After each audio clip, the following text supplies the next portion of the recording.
Hey everybody, I hope you're having a great day. In this video I'm going to be covering Red Goblin. Now his real name is Norman Osborn, that we all know and love as the Green Goblin, but he made his first appearance being bonded to the Carnage symbiote in Amazing Spider-Man issue number 795 in April of 2018, and he made his first full-fledged appearance as the Red Goblin in Amazing Spider-Man issue number 798 in June of 2018. Norman stands 5 feet 11 inches tall and weighs 185 pounds, having green eyes and red hair. This look is obviously amped up a little bit when he's bonded with the symbiote, then having the symbiote's trademark red appearance, long fangs, and claws. Now, being a combination of the Green Goblin's abilities and the Carnage symbiote abilities, Red Goblin is a very formidable opponent. He has vast superhuman strength, Green Goblin normally only being able to lift around 9 tons, and has quite often been shown to be almost equal with Spider-Man.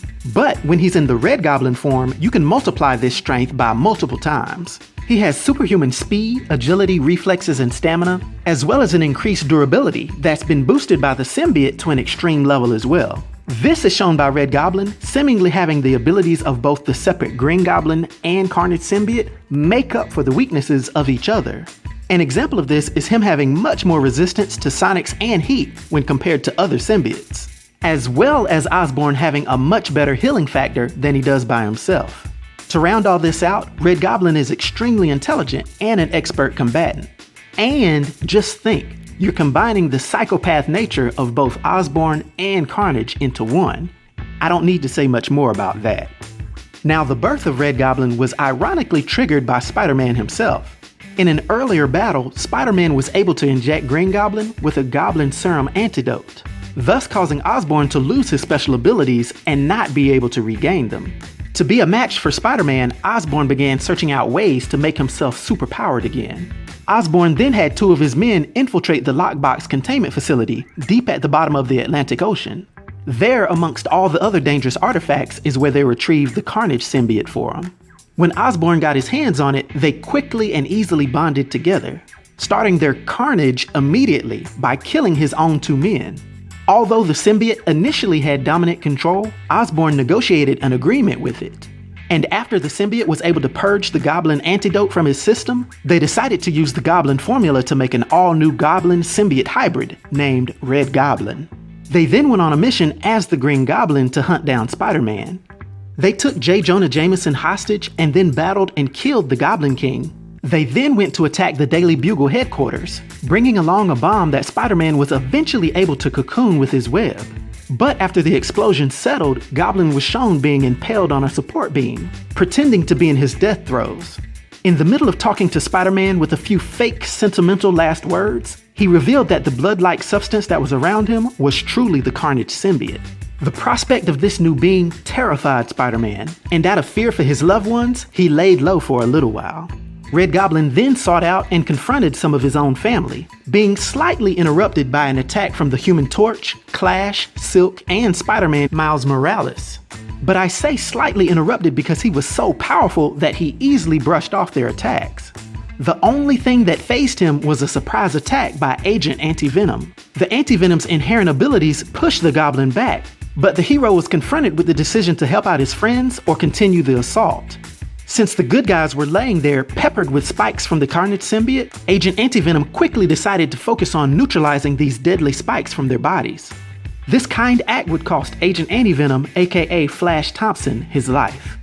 Goblin then quickly tracked down his family again and accomplished what he was trying to do, which was to infect his grandson, Normie Osborn, with some of the Carnage symbiote. And while en route to then take out Mary Jane Watson, he was confronted and attacked by Venom and Spider-Man, who at that point came back out of the shadows. Red Goblin was still able to fend them off, and then went on his way to help out his grandson Normie, who at this point was going by the name Goblin Childe. He had sent his grandson to take out Aunt May, who at the time was being protected by Superior Octopus and a robotic spider slayer being controlled by Jameson. Red Goblin walks through them as well, almost ending it all for Octopus, and he then takes off with Normie. The 2 goblins then go back to the Alchemax headquarters, and there they confront Liz and Harry to try to make them sign over the company to Normie. This demand is refused though, and just as it was about to be over for both of them, then enters a Venomized Spider-Man.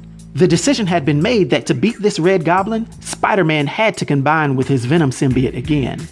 The two of them then engaged in battle, with Normie having turned on his granddad for trying to take out Liz. Red Goblin was then impaled by Harry's Goblin glider, but he was so powerful that he healed and continued to fight on. Red Goblin showing even more of this impressive durability after being punched several blocks and through a building by an enraged Venomized Spider-Man. When the Red Goblin landed in the middle of Times Square, he decided to randomly start causing massive carnage. When Spider-Man arrived, he instantly started saving people, and the Red Goblin naturally took advantage of this and started strangling him. But the quick-witted Spider-Man, remembering Osborn's huge ego, made note of the fact that his death would go completely to the Carnage symbiote. This was enough to make Osborn shed the symbiote, thinking that all he needed to beat Spider-Man was himself. And when Spider-Man also shed the Venom symbiote, they both went at it, mano a mano. But just like the good old days, Spider-Man was about to win. And when Osborn desperately tried to rebond with the Carnage symbiote, Spider-Man vaporized it with a gas explosion, the mental feedback from this scrambling Osborn's mind. And interestingly enough, Osborn was left believing that he himself was Cletus Cassidy, the original host of Carnage. Now for his powers and abilities and his influence on the Marvel Universe, for my 1 to 10 rating, I'll give Red Goblin a rating of 9, which is an epic rating. I hope everyone enjoyed this video. I'll talk to you next time. Be sure to like and subscribe to The New Sage.